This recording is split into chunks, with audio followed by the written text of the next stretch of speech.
We are here, ladies and gentlemen. We're on the home stretch. Part 4 of our World War II special. We're getting to the big guns now. And not as many big guns as I was expecting, but hey, we have them. Let's do this.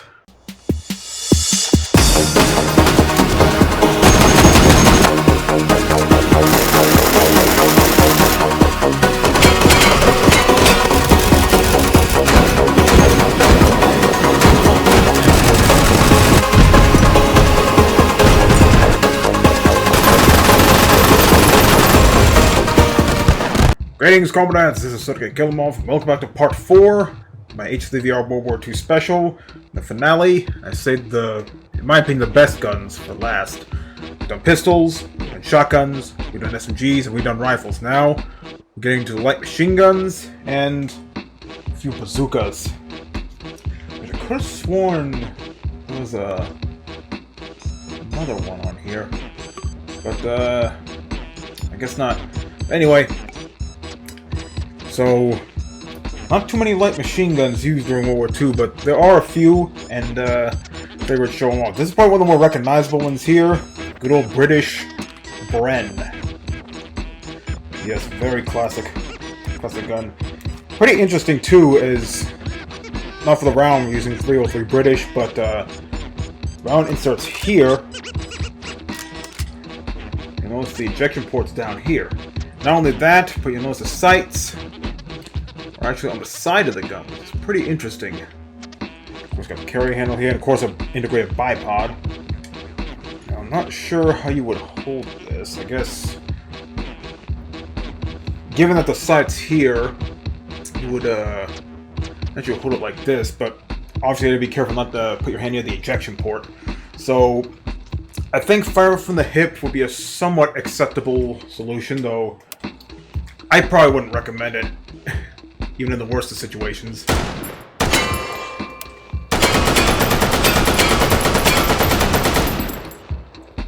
Very nice. Fairly reliable, too, from what I've heard, anyway. And, yeah, in case you noticed, I'm using my blue snowball mic again, even though I'm not standing directly in front of it. But, you know, need some room so I don't hit it. But yeah, we got the Bren. We also have the shorty. I'm just going to say right now, the shorty versions did not exist in World War II. They were just added for the lulz. Obviously, shorter barrel. Still got that sight, though. Still has that same stopping power of the 303 British. No carry handle this time, but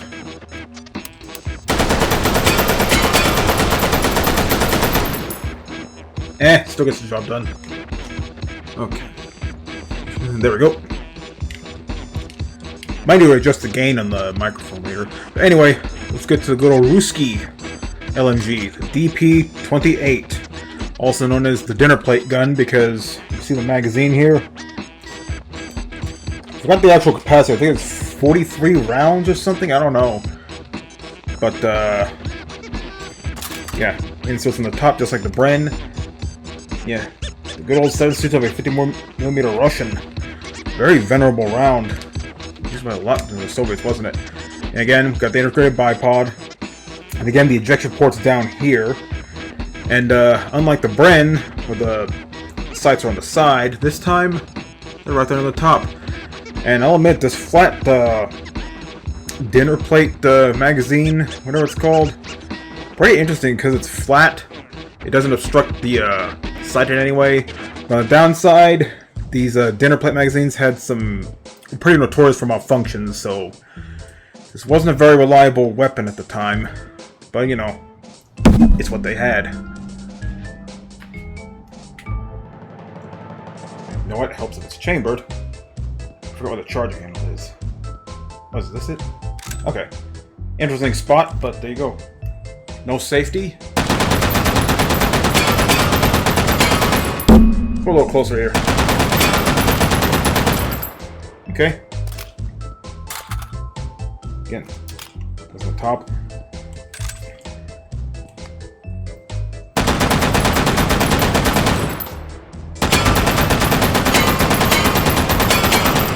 Again, firing from the hip, not very recommended.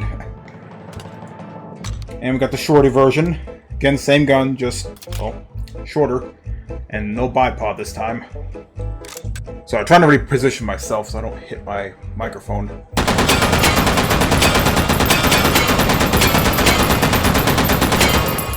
There we have it. Dp28, I should say.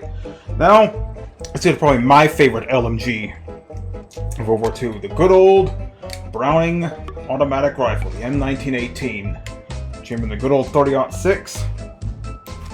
20-round magazine. And the delicious, delicious gunfire sound.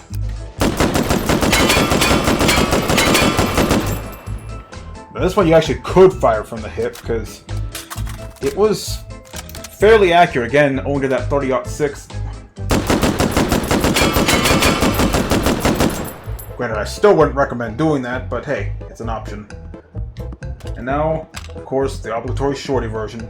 So the prints of the shorty versions, the prints are the same as the originals, just obviously shorter barrel and no integrated bipod. You notice all these have bipods, where the shorties do not.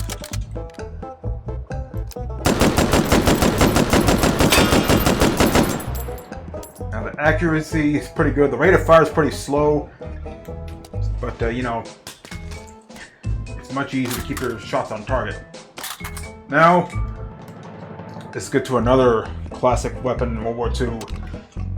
Hitler's buzzsaw, the MG42. This changed the face of light machine guns forever. 7.92 by 57 millimeter. You're having a smaller assault drum, as well as the bigger giant box here.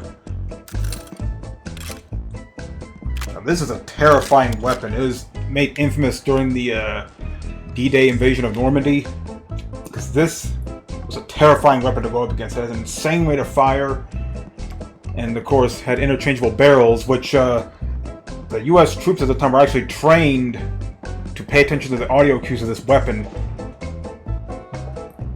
When it stops, that means they're changing the barrels, and that was their opportunity to attack.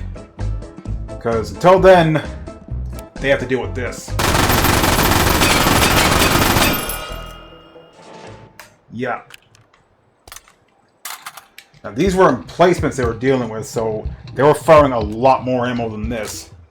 But again, like any light machine gun, you know, firing for extreme amounts of time will cause the barrel to overheat and cause the weapon to malfunction. So this door on the side here, it actually opens up. You can slide the barrel out and put a new one in. And they had to do that pretty fast because, again, that was the one opportunity for the troops to attack.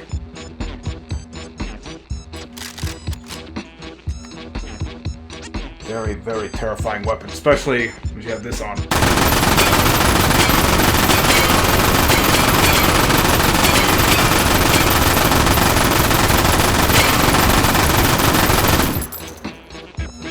Terrifying rate of fire. You thought the M134 was fast? Well, before that, there was this. But again, extended rate of fire means the barrels will overheat, and they had to change them out. Alright, so that's it for the light machine guns.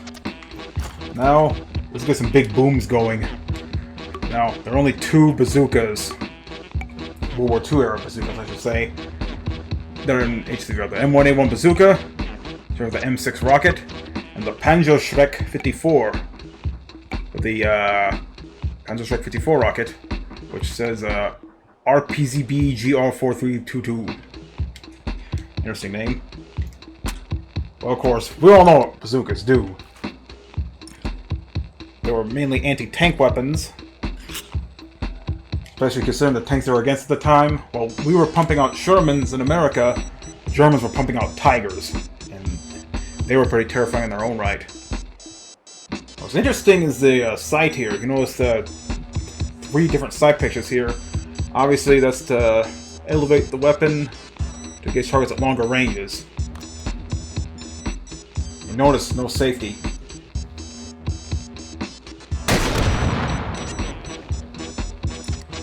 Yeah, of course, put the rocket in here. Then one more. I don't play with the rocket launchers enough in this game. So fun to goof around with. And now, Panzer Shrek. Much bigger rocket and much more terrifying weapon. Let's be honest, the German army at the time had some... They were pretty innovative when it came to their weapons. Yet still, they lost.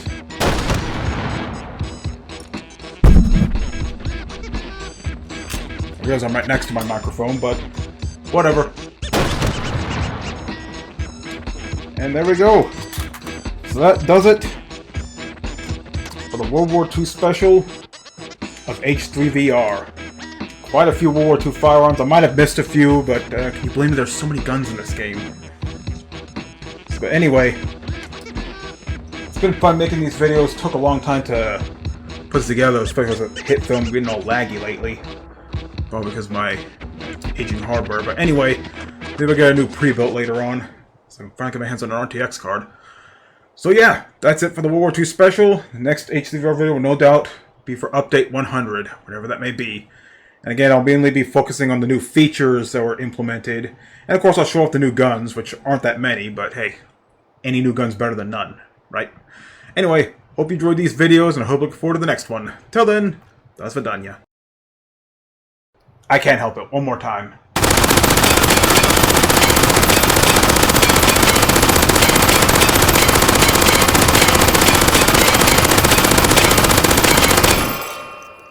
So satisfying. So satisfying.